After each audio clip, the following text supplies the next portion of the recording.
सुबह से लगातार महा कवरेज न्यूज इंडिया पर जारी है, लेकिन एक तरफ जहां हमारी नजर लगातार कर्नाटक के वहीं बड़ी खबर उत्तर प्रदेश के निकाय चुनाव से आ रही है। आपको बता दें कि बड़ी खबर ये कि फिलहाल गोरखपुर और सहारनपुर में बीजेपी जो है वो आगे चल रही है। तो अहम खबर, बड़ी खबर गोरखपुर और सहारनपुर से, जहां पर फिलहाल बीजेपी जो है वो बाजी मारती हुई नजर आ रही है। तो इस वक्त की अहम खबर, बड़ी खबर, निकाय चुनाव उत्तर प्रदेश की मतगणना लगातार जारी है। और बता दें आपको कि सहारनपुर में बीजेपी जो है वो आगे निकल चुकी है। इसके अलावा अगर हम बात करें गोरखपुर जिले की, तो गोरखपुर में भी बीजेपी जो है वो आगे, बहुमत के साथ आगे है। तो अहम खबर, बड़ी खबर उत्तर प्रदेश निकाय चुनाव से जुड़ी, जहां पर लगातार सुबह से मतगणना जारी है, वोटों की गिनती जारी है।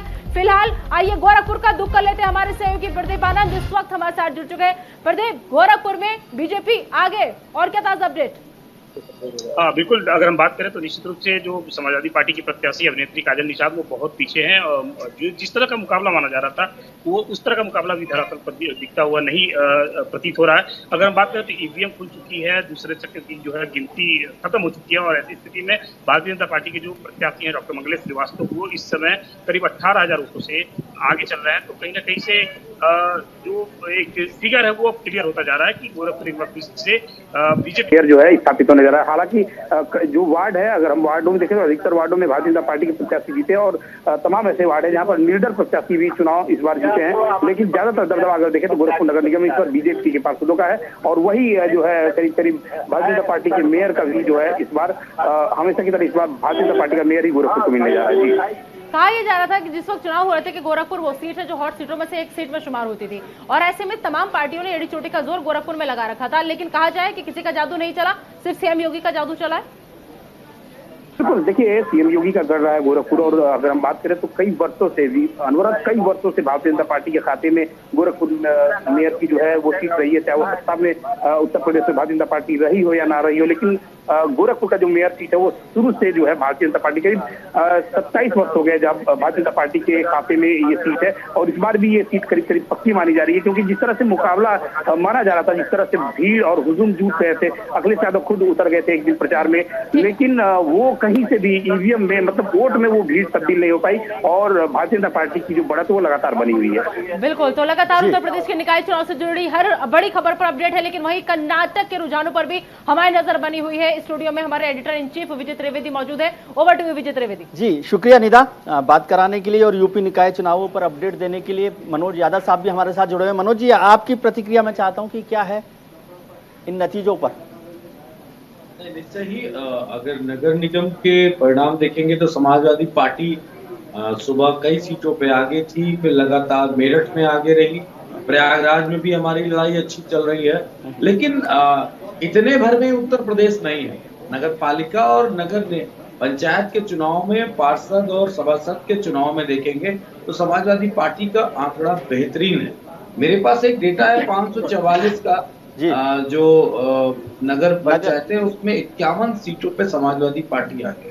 जी, और लगभग 80 और 82 सीटों पे लगभग बीजेपी। मतलब 10% से आप बहुत खुश हैं कि 10% सीटों पर भी आपको यदि बहुमत मिल रहा है। 544 में से 51 तो 10% भी नहीं होती वैसे।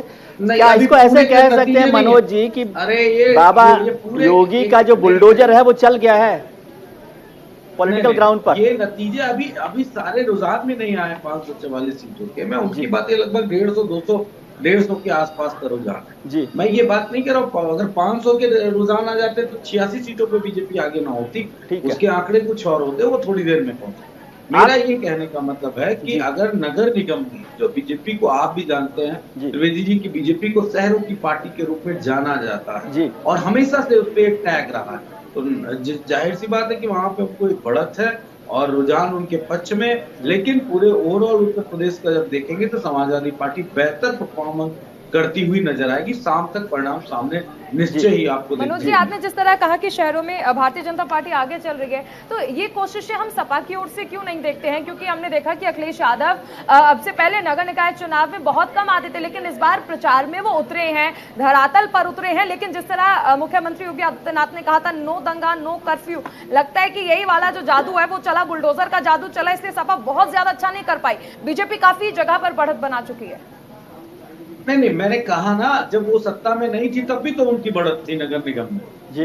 इस बात में कौन सा, सत्ता हमारी थी तब भी हम नगर निगम में हमारी पिछली कोई सीट नहीं थी, 17 में भी कोई सीट नहीं थी। मैं दूसरी बात कहना चाह रहा हूँ, बीजेपी के मुख्यमंत्री जी अगर मच्छर मार रहे थे माफिया राज खत्म करके, तो फिर उनको मुबारक हो। उत्तर प्रदेश की महापौर की जो जनता है वोटर। मनोज जी, आपको रोकना चाहते हैं, हमारे साथ दिनेश शर्मा साहब, former chief minister, deputy chief minister हमारे साथ जुड़ गए हैं। दिनेश शर्मा जी, आपका बहुत बहुत स्वागत है। मैं विजय त्रिवेदी बोल रहा हूं। जो अभी नतीजे आ रहे हैं, रुझान जो आए हैं, उससे आप संतुष्ट हैं? कैसे आप देख रहे हैं इनको?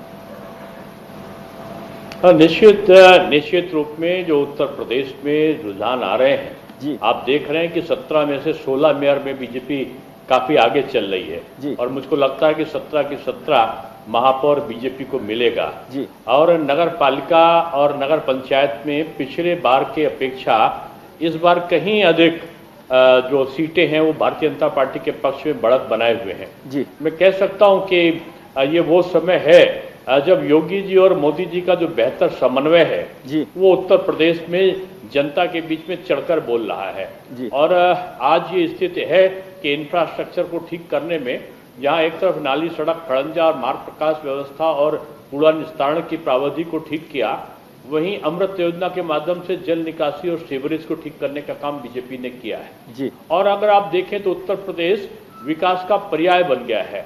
17 एक्सप्रेसवे बन रहे हैं, 20 हवाई अड्डे अपने काम को पूर्ण करने की तरफ बढ़ रहे हैं। अगर आप देखें तो कूड़ा निस्तारण के लगभग हर नगर निगम में व्यवस्थाएं की गई हैं।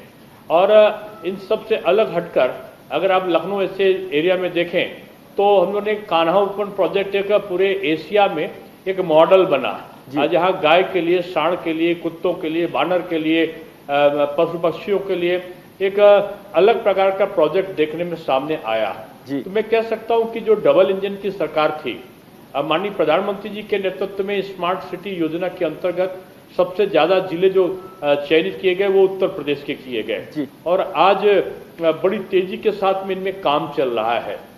शर्मा तो साहब जी काम चाहती है जी। योगी जी 24 घंटे में 18 घंटे वो डेवलपमेंट के मूड में रहते हैं जी। और अपने दौरे में करके वो चलते हैं जी। विपक्ष के लोग तमाम हैं जो अपने विदेशी दौरे अपने तो करते हैं, लेकिन शहरी और प्रदेश की जनता की नब्ज मापने के बजाय जब चुनाव आता है तो अपने को ये बताने में कि बीजेपी ने बेईमानी कर ली होगी, पहले से वो हार की संभावनाओं को देखकर बोलने लगते हैं जी। शर्मा साहब एक बात समझना चाहता हूं आपसे, चुनाव की जब शर्मा साहब एक बात समझना चाहता हूं, आपने जिक्र किया लखनऊ में तो आपका रुतबा वैसे भी बहुत चलता है दिनेश शर्मा साहब का, और शहरों में भी आपकी पार्टी, जैसे आपने जिक्र किया कि 17 में से 17 या 16 सीटें आपको मेयर की मिल जाएगी।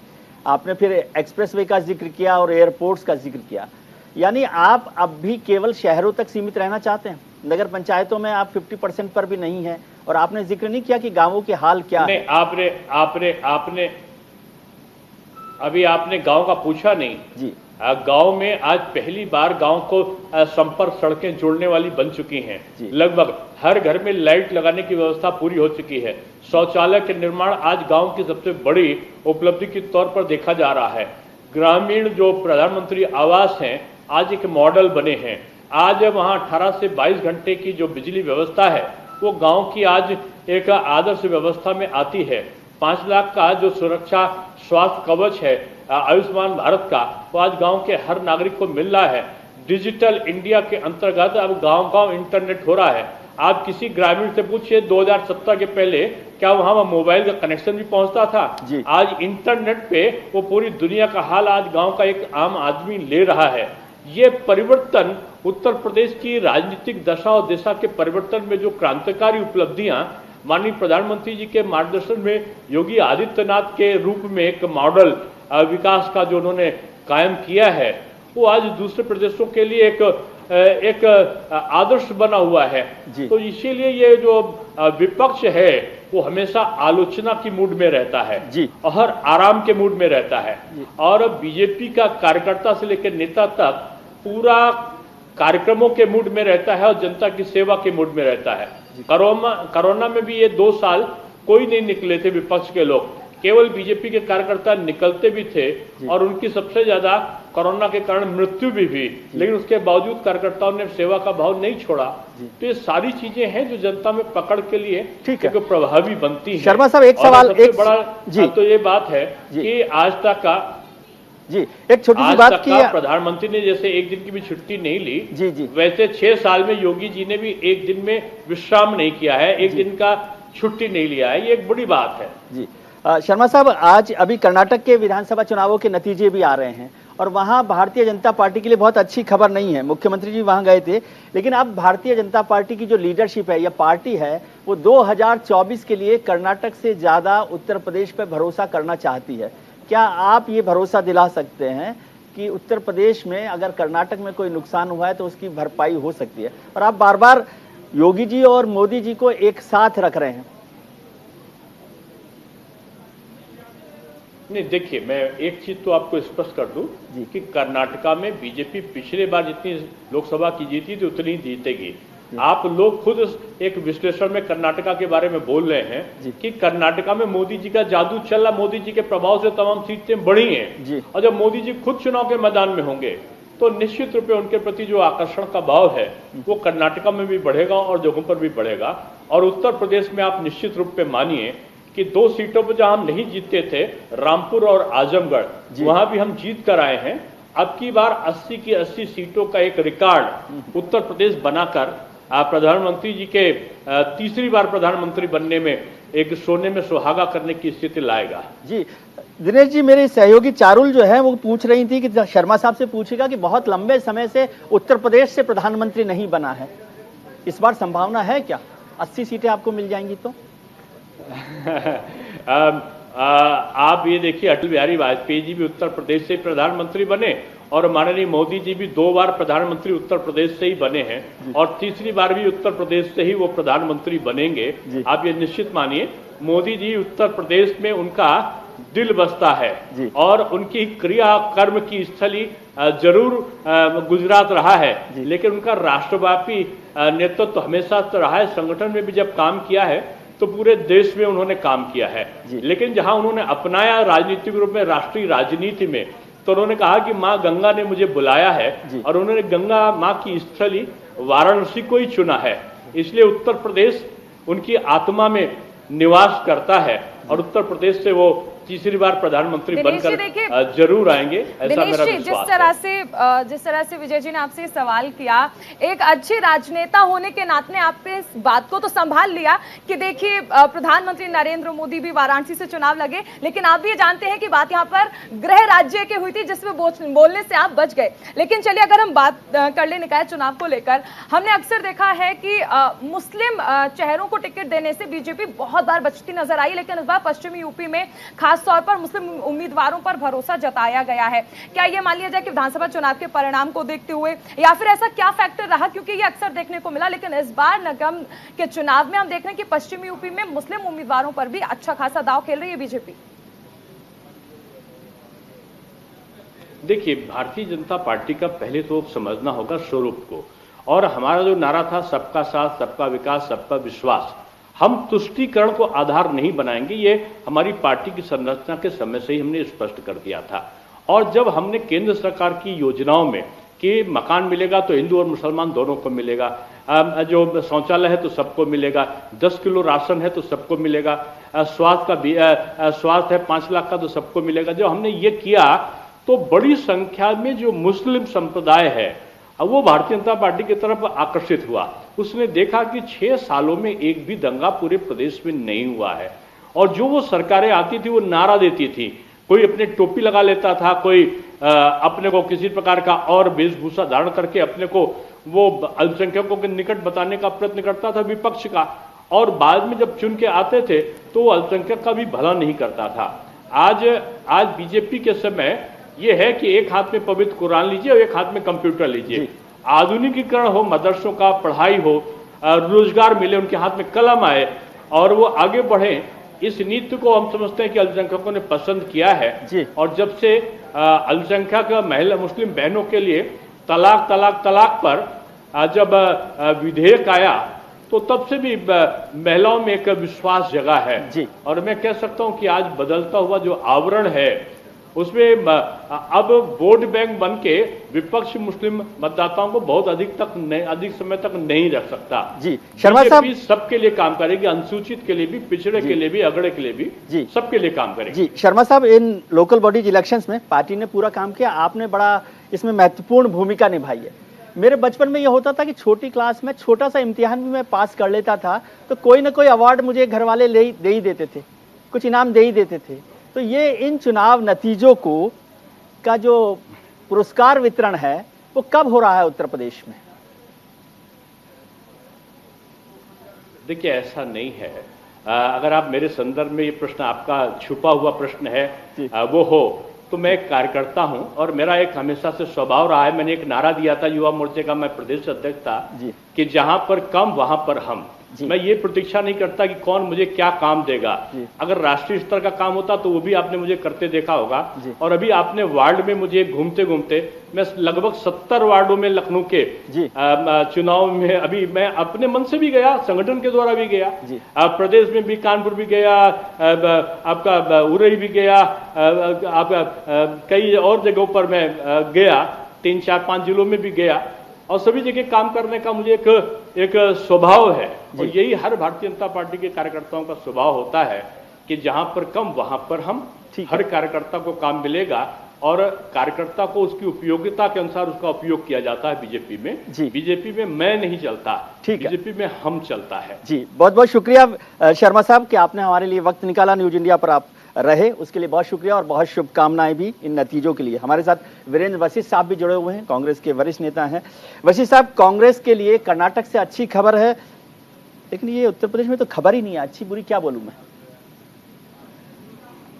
विजय जी, देखिए आपने जो कहा, मैं ये कहूं कि चुनाव हर जगह हो रहा है और हर जगह के चुनाव में अच्छे रिजल्ट और निराशाजनक रिजल्ट आते जाते रहते हैं। जी आज पूरे देश में अभी अगर ऐसी बात है तो चुनाव अभी हम हिमाचल में जब जीते और उसके बाद अगर नगर निगम का चुनाव हुआ शिमला का, तो आपने देखा कि हमने प्रचंड बहुमत से वहां विजयश्री प्राप्त की। चुनाव के हार जीत चुनाव का अंग है। ये तस्वीरें वसीम साहब, ये कांग्रेस मुख्यालय की तस्वीरें ही हम लोग दिखा रहे हैं जहां पर जश्न मनाया जा रहा है। कांग्रेस मुख्यालय में जश्न मनाया जा रहा है।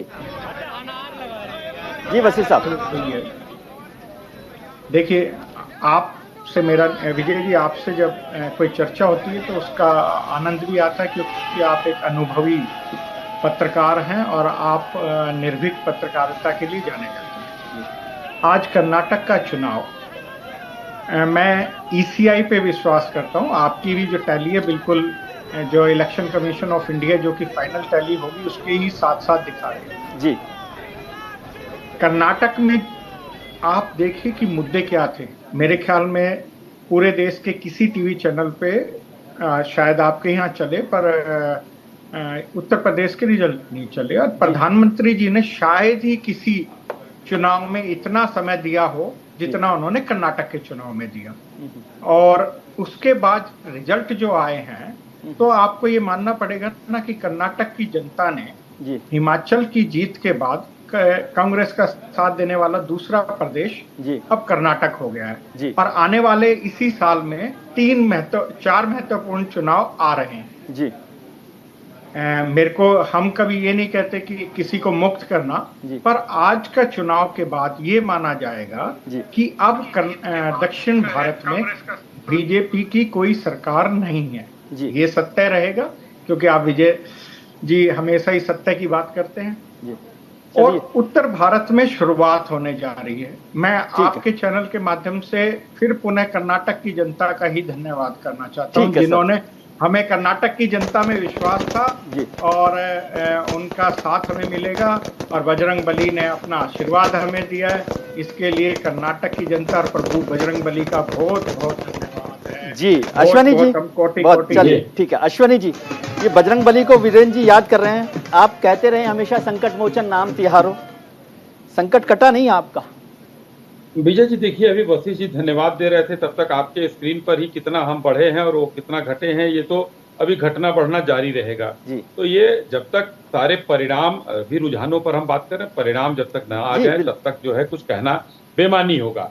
मगर एक बात जरूर है कि भारतीय जनता पार्टी ने आज कांग्रेस के हर नेता को, कांग्रेस के हर कार्यकर्ता को मजबूर कर दिया है। देखिए बजरंगबली की फोटो लेकर उनको लोग कर रहे हैं, कम से कम आस्था तो जगी।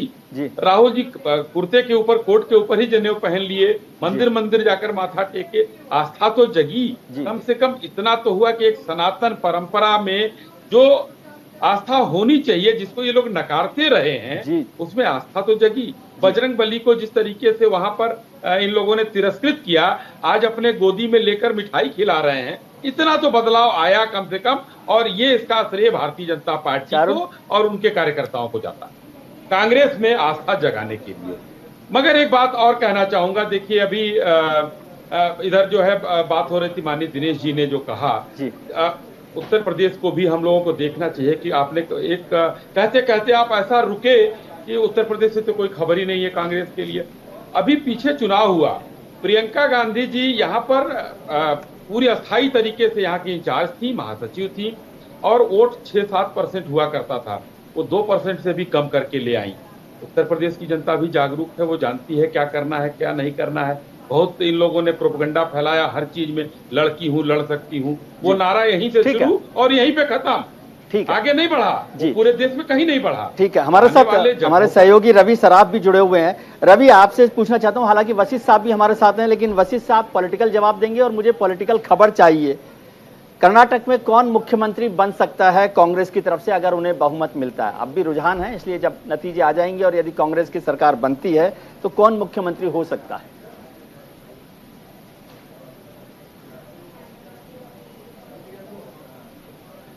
करें या फिर नाम की बात करें तो बहुत लाजमी है और जाहिर सी बात है कि सिद्धारमैया एक बड़ा नाम है कर्नाटक के चुनाव से लेकर, और कर्नाटक के अंदर जो लगातार काम करते रहे और जिनके चेहरे पर हालांकि पीछे से बहुत ज़्यादा आवाज़ आ रही है और आपको ये तस्वीरें दिखाना महत्वपूर्ण हो जाता है। देखिए इस तरह से लगातार जो है वो लगाड़े बजाए जा रहे हैं, और इधर पीछे की ओर तस्वीरें अगर दिखाएं तो आतिशबाजी भी जो है बहुत जोरों से लगातार कांग्रेस मुख्यालय में जारी है। तो जहाँ तक मुख्यमंत्री की हम चर्चा कर रहे हैं तो बहुत लाजमी है कि डीके शिवकुमार और सिद्धारमैया, डीके शिवकुमार प्रदेश अध्यक्ष की भूमिका में लगातार वहाँ पर काम करते हुए नजर आए, और सिद्धारमैया पूर्व मुख्यमंत्री हैं, उन्होंने भी तमाम नेताओं को एकजुट करने का काम किया है। और अगर विधायकों की मत की बात करें तो तकरीबन 1 घंटे बाद जो है विधायकों की मीटिंग बुलाई जाएगी, उसके बाद जो है तस्वीरें साफ हो पाएगी। जी, बहुत शुक्रिया रवि। तो ढोल नगाड़ों की गूंज बहुत लंबे वक्त बाद ऐसा हो रहा है कि अगर कहीं के चुनावी नतीजे आ रहे हैं तो कांग्रेस के दफ्तर में सुबह से जश्न का माहौल है। इन्हीं तस्वीरों के साथ एक छोटे से ब्रेक के लिए हमें रुकना होगा। तमाम मेहमान हमारे साथ बने रहिए क्योंकि लगातार महाकवरेज न्यूज इंडिया पर जारी है।